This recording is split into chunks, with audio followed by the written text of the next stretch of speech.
Yo, what is going on, guys? Today we are back, and today we're going to be doing a video on if Shimano is better than Sram.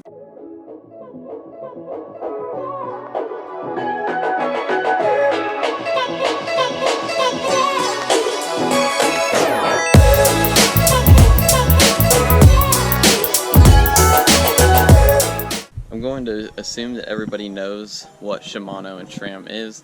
They're two drivetrain companies. They make drivetrains, they make wheel sets, they make all the components that go onto a bike. And each company has their own pros and cons, and I'm going to go over all of those today and tell you which one I think is better. Alright, so if you guys haven't seen the bikes that I race and train on video, I have my race bike fully equipped with XTR 11 speed, and it's DI2. And then my training bike is equipped with a mix between XT 11 speed and mechanical, and then some XTR stuff as well.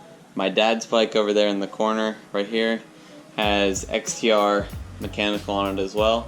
I rode XTR mechanical on my training bike before I switched it to XT just because it's cheaper to replace. And I have ridden all of Shram's different levels of stuff in their 12-speed groups on demo bikes, and normally demo bikes are fairly well maintained because generally the mechanics or the reps that bring those bikes out are working on them 24/7 while they're out there to be demoed.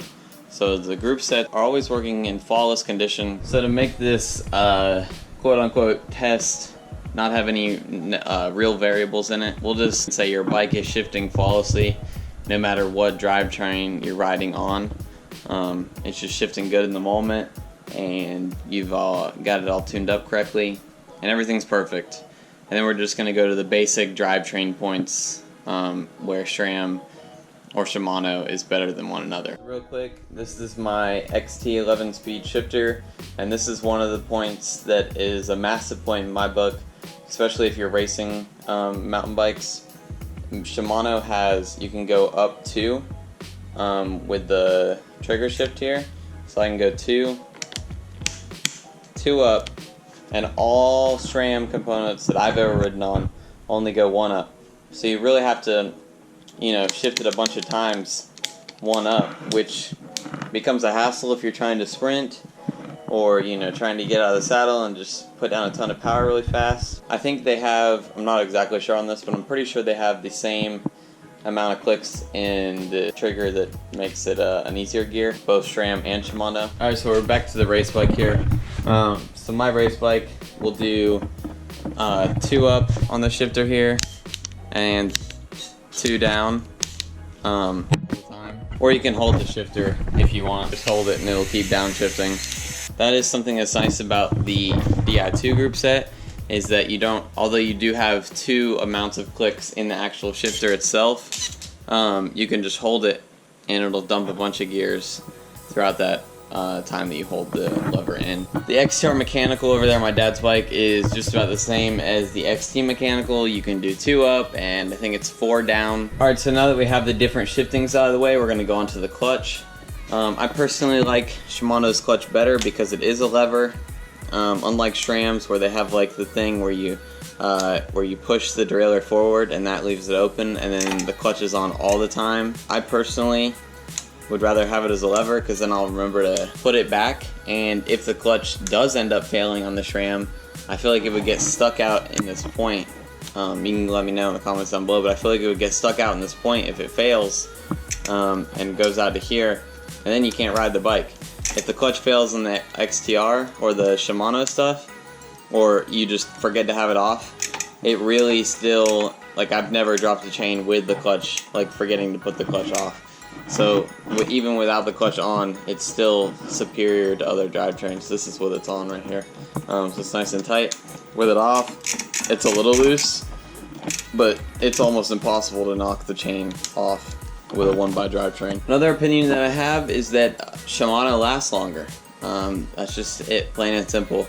Shimano is a more over time lasting group set. Everybody that I've talked to that's owned SRAM and all the reps and mechanics that have it on their bikes that you can demo, they say it doesn't last as long as Shimano, especially with all the wear and tear that the demo people are putting on it. Personally, I don't really, as long as you maintain your chain and you have everything lubricated, you really don't go through drivetrains like, no tomorrow. It's kind of an overtime thing.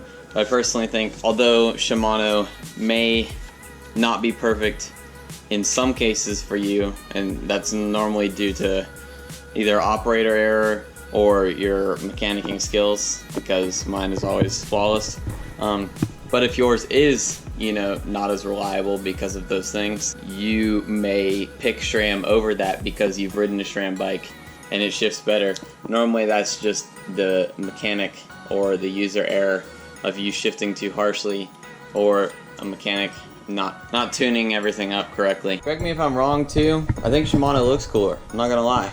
They have a carbon part on all of their XTR stuff. You really can't see this, but the whole entire derailleur cage on an XTR derailleur is carbon.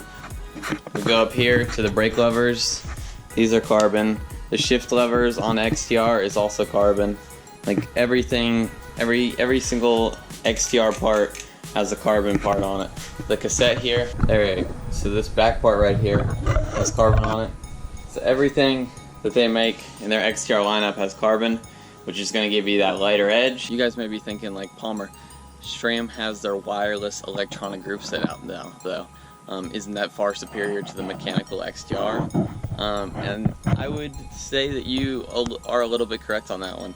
Shimano hasn't quite yet responded to that because they already just initially responded with the XTR mechanical 12-speed. So you got to give them a little bit to have that Di2 group set out, but they have already created lower end options of that 12-speed, just like SRAM has done, so they're kind of in the same exact step process of everything that SRAM has done. But I personally still think they're still superior to SRAM. I mean, have you seen the XTR 12-speed? I'll put up a picture now. It looks 20 times better than any of the SRAM stuff. Although it's not gold, it looks way cooler with all the other parts.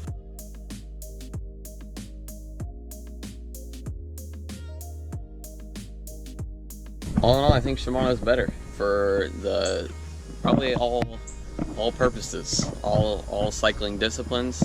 I would say that Shimano is superior to any other company for that matter, not just SRAM. I may regret that one day if SRAM decides to sponsor me, but I don't know, I'd still stick with Shimano. I would suggest for you guys to go out and ride Shimano stuff.